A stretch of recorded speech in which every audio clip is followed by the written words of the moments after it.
ગાંધીનગર મહાનગરપાલિકાના કમિશનર જૈન વાઘેલા દ્વારા વર્ષ 2026-27નું કરોડોનું ડ્રાફ્ટ બજેટ રજૂ કરવામાં આવ્યું છે। ગત વર્ષની સરખામણીએ બજેટમાં અંદાજે 11%નો વધારો સૂચવવામાં આવ્યો છે, પરંતુ રાહતની વાત એ છે કે મિલકત વેરા કે વાહન વેરામાં કોઈપણ પ્રકારનો વધારો કરવામાં આવ્યો નથી। વધુમાં પ્રોપર્ટી ટેક્સમાં 10% રિબેટ યોજનાનો લાભ હવે 2 મહિનાને બદલે 3 મહિના સુધી મળશે। जी हां, बजेटમાં શહેરના ઇન્ફ્રાસ્ટ્રક્ચર અને સુવિધા પર ભાર મૂકતા અનેક મહત્વના પ્રોજેક્ટ જાહેર કર્યા છે, જેમાં રિલાયન્સ ચોકડી પાસે ફ્લાયઓવર બ્રિજ, સેક્ટર 22-23 પાસે અંડરપાસ અને ભાઈજીપુરાથી અડાલજ સુધી 8 કિલોમીટર લાંબો ગ્રીન કોરિડોર બનાવવાનું આયોજન છે।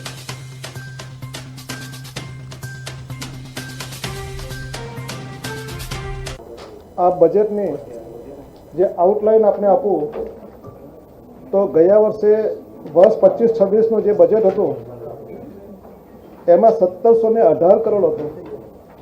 આ બજેટમાં વર્ષ 2026-27ના બજેટમાં 11% વધારો કરી અને કુલ જે વર્ષ 2026-27નું ડ્રાફ્ટ બજેટ છે એ 1903 કરોડ, એટલે કે ગત વર્ષની સરખામણીએ 11% હું વધારો સૂચવું છું।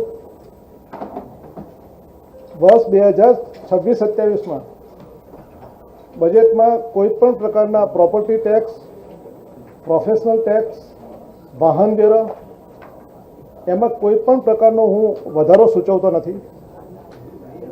આ ઉપરાંત વર્ષ 2026-27નું બજેટ છે